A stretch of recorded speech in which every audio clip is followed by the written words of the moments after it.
Hello guys, welcome to this video. இன்றைக்கி நம்ம பார்க்க போகிறது சிஎஸ்எஸ் பேக்ரவுண்ட்ஸ் பற்றி.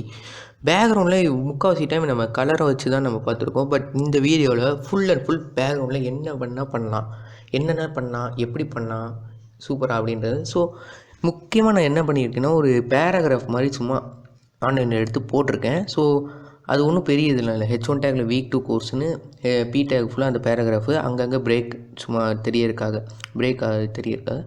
அப்போ நான் இம்பார்ட்டண்ட்டாக ஒரு இமேஜ் நான் எடுத்து வச்சுருக்கேன் அந்த ஃபோல்டருக்குள்ளே. நீங்களும் அதே மாதிரி பண்ணுங்கள். டக்குன்னு விஎஸ் கோட் எடுத்து நான் அப்படியே சொல்கிற மாதிரி அப்படியே பண்ணுங்கள்.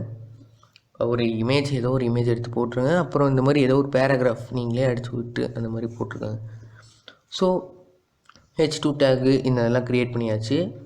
நம்ம எப்பயும் போல் பண்ணுறோம். எக்ஸ்டர்னல் சிஎஸில் பாடி டேக் ஓப்பன் பண்ணுவோம். ஸோ பாடி டேக்னால் மொத்த டேக்குக்கும், அது மொத்த பாடி டேக்குள்ளே இருக்க எல்லாத்துக்கும் இதே மாதிரி. ஸோ பேக்ரவுண்ட் கலர் பிளாக் வச்சுட்டு வெறும் கலர், எலிமெண்ட்ஸோட கலர், டெக்ஸ்டோட கலர்லாம் ஒயிட் அப்படின்னு வைப்போம். ஸோ நான் மொபைல் வியூவில் வச்சுருக்கும்போது க்ரோமில் செட் பண்ணி வச்சுருக்கேன். ஸோ ரிஃப்ரெஷ் டார்க் மோடு வந்துருச்சு, வேறு லெவலு. ஓகே, நீங்களும் அப்படியே ட்ரை பண்ணி பாருங்கள். அப்போ தான் பார்க்குறத விட நம்ம அப்படியே செஞ்சு பார்க்குறது தான் நம்மளுக்கு நிற்கும், மனசில் நிற்கும், பிரெயினில் நிற்கும் அப்படின்னு சொல்லுவோம். ஸோ பாடி டேக் எப்பயும் போல ஃபஸ்ட்டு எடுத்தது ஒன்று முடித்தது நம்ம பேக்ரவுண்ட் கலர். நெக்ஸ்ட் நம்ம பார்க்க போகிறது பேக்ரவுண்ட் இமேஜ். பேக்ரவுண்டில் எப்படி இமேஜ் வைக்கிறது அப்படின்றத பார்க்க போகிறோம். பேக்ரவுண்டில் நம்ம இமேஜ் வைக்கலாம். அதுக்காக தான் நான் அந்த ஃபோல்டரில் image.pngன்னு ஒரு ஆன்லைன்லேருந்து இமேஜ் எடுத்து நான் வச்சுருக்கேன். Okay, easy. Background image easy தான், ரொம்ப கஷ்டம்லாம் இல்லை. ரொம்ப சப்பை. இதே மாதிரி பாடி டேக் ஓப்பன் பண்ணிட்டு பேக்ரவுண்ட் இமேஜ்னு ஒரு டேகே இருக்குது. ஸோ பேக்ரவுண்ட் இமேஜ் அப்படின்னு டைப் பண்ணால் விஎஸ் கோடு எக்ஸ்டென்ஷன்லாம் அது வைக்கட்டும். இந்த இமேஜ் ரொம்ப லோட் ஆகுது, விட்டுருங்க. நான் வந்து க்ரோமில் காட்டுறேன். ஓகே, பேக்ரவுண்ட் இமேஜ்ன்ற டேகே இருக்குது. நீங்கள் டைப் பண்ணும்போது அதை காட்டும். ஸோ இமேஜ் காட்டும்போது நிறைய மெத்தட் இருக்குது. பட் அதில் one of the good method URL. So URL போட்டு அந்த டபுள் கோட்டேஷனுக்குள்ளே இமேஜோட பார்த்து இங்கே போட்டுருங்க, image.png அப்படின்னு போட்டு சேவ் பண்ணிட்டு நீங்கள் ரிஃப்ரெஷ் பண்ணி பாருங்களேன். வேறு லெவலில் இந்த இமேஜ் தான் நான் பேக்ரவுண்டில் வச்சுருந்தேன். செம்மையாக தெரியுதுல, அட்டகாசமாக இருக்குது. பட் இதில் ஒன்று என்னதுன்னா, இந்த இமேஜ் சின்னதாக இருக்குன்னா ரிப்பீட் ஆகும். வீடியோ ஃபுல்லாக பாருங்கள், தெரியும். சரி, ஓகே, இப்போ என்ன ஆகுதுன்னு பார்க்கலாம். ஓகே, எல்லாம் பிளாக்காக இருக்குன்னா ஒன்றுமே தெரியல, என்ன டெக்ஸ்ட் எழுதணுன்றதே தெரில. பாருங்கள், ரிப்பீட் ஆகுறது தெரியுது பார்த்தீங்களா. இந்த இமேஜ் சின்னதாக இருக்கனால, ரெக்டாங்கிள் இமேஜ்னால இது ரிப்பீட் ஆகுது. இதையும் ரிப்பீட் ஆகக்கூடாதுன்றதுக்கும் ஒரு டேக் இருக்குது. அதுவும் இந்த வீடியோவில் நான் சொல்கிறேன், பாருங்கள். ஓகே, எப்பயும் போல் பேக்ரவுண்ட் கலர் பிளாக்கு, ஒயிட்டு இதெல்லாம் வச்சுட்டா. நெக்ஸ்ட் நம்ம பார்க்க போகிறது தான் அந்த பேக்ரவுண்ட் ரிப்பீட். ஓகே, இப்போ நம்ம கொடுக்குற இமேஜ் ரிப்பீட் ஆகுது. இப்போ நான் கொடுத்த இமேஜ் வந்து அப்படியே ஒன்று முடிஞ்சோடனே இன்னொன்று அதே மாதிரி வருது. ஸோ அந்த மாதிரி வரக்கூடாது. இல்லை எனக்கு சைடு வாக்கில் எக்ஸாக்சிஸ் வாக்கில் தான் வரணும், ஹரிசாண்டலாக ரிப்பீட் ஆகணும், வெர்டிக்கலாக ரிப்பீட் ஆகணும். அதுக்கு எல்லாத்துக்கும் ஒரே டேக் தான் பேக்ரவுண்ட் ரிப்பீட்டுன்ற டேக். ஸோ அதே மாதிரி டேக் ஒன்று இருக்குது, பேக்ரவுண்ட் ரிப்பீட் அப்படின்ட்டு. இது சொல்ல மறந்துட்டேன். பேக்ரவுண்ட் இமேஜ் மொத்த பாடி டேக் தான் வைக்க முடியுமானா இல்லை, தனித்தனி டேகு கூட வைக்கலாம். இப்போ நான் பி டேகுக்கு மட்டும் வச்சுட்டு H1 டேகில் வைக்க பாருங்களேன். பி டேகுக்கு மட்டும் தெரியிற மாதிரி வச்சுருக்கேன். ஓகே, பாருங்கள், H1 டேகுக்கு வீக் 2 கோர்ஸ் போட்டிருக்கேன், அது தெரியாது பாருங்கள். இப்போ நான் H1 மாற்றினேன்னா இப்போ பி டேக் மட்டும்தான் வந்திருக்கு, H1 டேகில் இல்லை. இப்போ நான் H1 மாற்றினேன், H1 டேகுக்கு மட்டும்தான் அந்த இமேஜ் இருக்கும், பி டேகில் அந்த இமேஜ் இருக்காது. இந்த மாதிரி தனித்தனியான சின்ன டேகுக்கு மட்டும் இருக்கிற இமேஜ் வேணால் வைக்கலாம். நம்ம ஒரு வெப்பேஜ் க்ரியேட் பண்ணோன்னா இந்த மாதிரி வித்தியாசமாக பண்ணலாம். ஓகே, இந்த எனக்கு H1 டேகுக்கு மட்டும்தான் அந்த இமேஜ் இருக்குது, இதுக்கெலாம் இமேஜ் இல்லை. இந்த மாதிரி என்ன வேணால் நம்ம பண்ணிக்கலாம். பேக்ரவுண்ட் இமேஜை டேகாக பிரிக்கலாம், இல்லை பேக்ரவுண்ட் இமேஜே வைக்கலான்ற மாதிரி வைக்கலாம், என்ன வேணால் பண்ணலாம். That's is CSS cascading style sheet. Next background ரிப்பீட்டை பற்றி பார்ப்போம். நான் தான் சொன்னேன்ல, ஒரு இமேஜோட சைஸ் சின்னதாக இருக்கனால திரும்பி அந்த இமேஜ் ரிப்பீட் ஆகுது. எனக்கு அப்படி ஆகக்கூடாது. இல்லைனா ஹரிசாண்டலாக ரிப்பீட் ஆகணும், இல்லைனா வெர்டிக்கலாக ரிப்பீட் ஆகணுன்றது தான் பேக்ரவுண்ட் ரிப்பீட். டேக் அப்படியே தான் இருக்குது. பேக்ரவுண்ட் ரிப்பீட்டு நீங்கள் டைப் அடித்தா வந்துடும். மொத்தம் 4 அதுக்கு வேல்யூஸ் இருக்குது. repeat x, repeat y, no repeat, repeat. Okay, டிஃபால்ட்டாக ரிப்பீட்டு தான் வரும். இமேஜ் சின்னதாக இருந்துச்சுன்னா டிஃபால்ட்டாக அது பேக்ரவுண்ட் ரிப்பீட்டுன்னு தான் வரும். நம்ம மாற்றிக்கனாலும் மாற்றிக்கலாம். இப்போ அதே மாதிரி பாடி டேக் ஓப்பன் பண்ணி அதே மாதிரி பேக்ரவுண்ட் இமேஜ் இதுக்கு வச்சிடும். இப்போ இந்த டேக் ரிப்பீட் ஆகக்கூடாதுன்னா பேக்ரவுண்ட் இமேஜ் ரிப்பீட் ஆகக்கூடாது, இல்லைன்னா எனக்கு ஹரிசாண்டலாக ரிப்பீட் ஆகணும்னா இப்போ பார்க்கலாம். பேக்ரவுண்ட் ரிப்பீட்டுன்னு அந்த டேக் போட்டு மொத்தம் 4 value repeat x, no repeat, repeat y. Repeat எக்ஸ்னால் வெறும் ஹரிசாண்டலாக ரிப்பீட் ஆகும். இதுதான் ரிப்பீட் ஒய். டிஃபால்ட்டாக இது ரிப்பீட் ஒய்யில் இருக்குது. டிஃபால்ட்டாக ஒய் ஆக்சிஸ் வெர்டிக்கலாக ரிப்பீட் ஆகிருக்கு.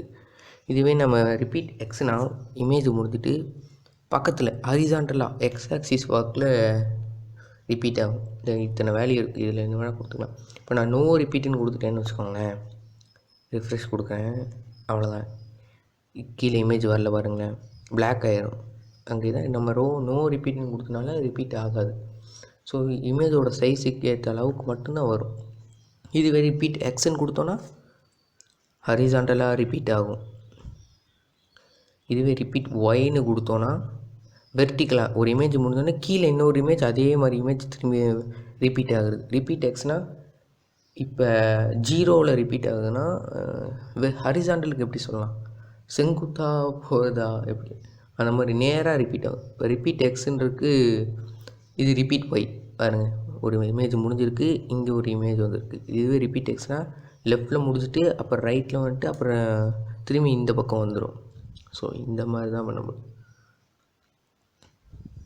ஓகே, இதுதான் பேக்ரவுண்ட் ரிப்பீட். இன்னொரு ரிப்பீட் வந்துச்சா ரிப்பீட்டே வராது. நெக்ஸ்ட் நம்ம பார்க்க போகிறது பேக்ரவுண்ட் அட்டாச்மெண்ட். பேக்ரவுண்ட் அட்டாச்மெண்ட்டுன்றது இப்போ நம்ம இமேஜ் கொடுக்குறோம், இல்லைன்னா நம்ம ஒரு பெரிய பேராகிராஃப் கொடுக்குறோம், அது ஸ்க்ரோல் ஆகுமா, அந்த இமேஜோடு அது ஸ்க்ரோல் ஆகணுமா, இல்லை அந்த பேக்ரவுண்ட் இமேஜ் அப்படியே ஃபிக்ஸ்டாக இருக்கணுமான்றது.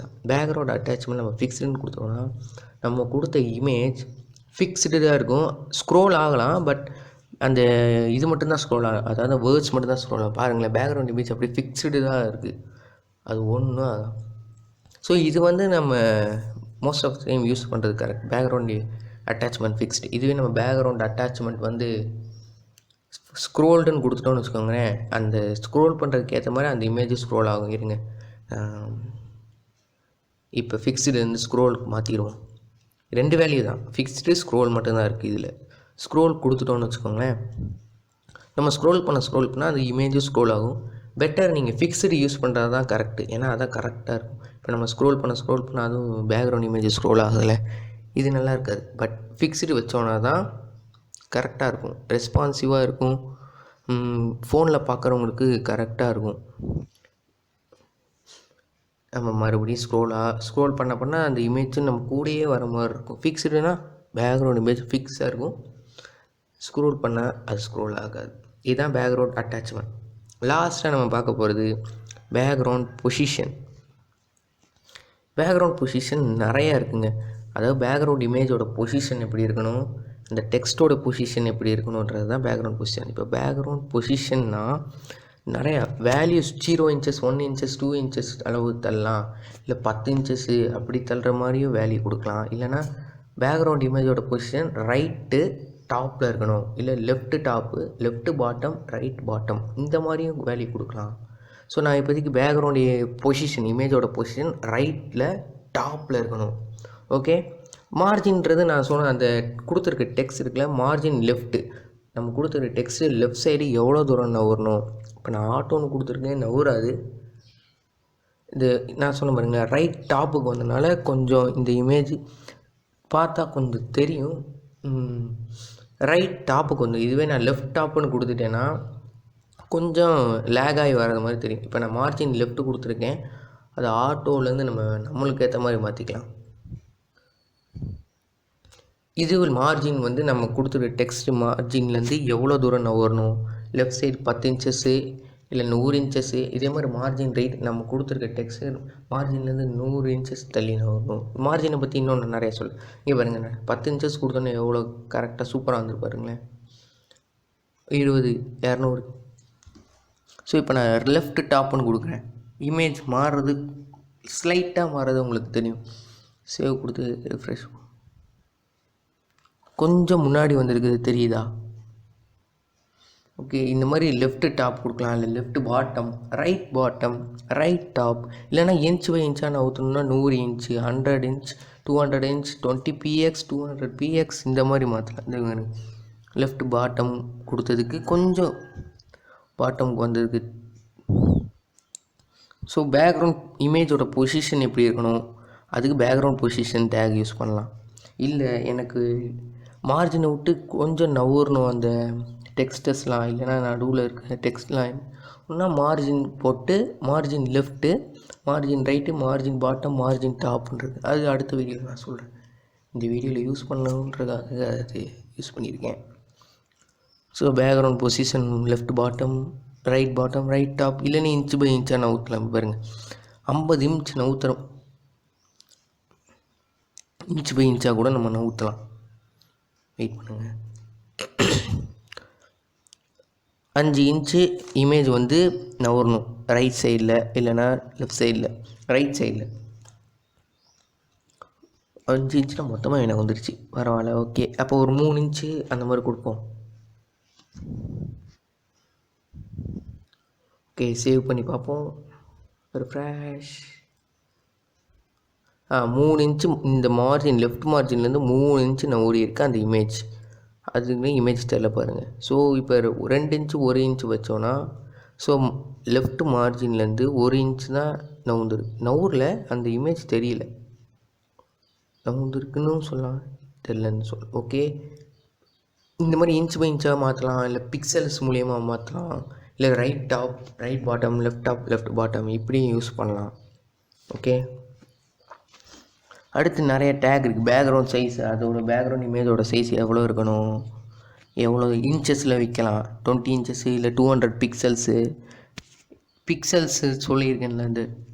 ஓகே, பேக்ரவுண்ட் சைஸு இப்படி வேணால் நம்ம வேல்யூ கொடுத்துக்கலாம்.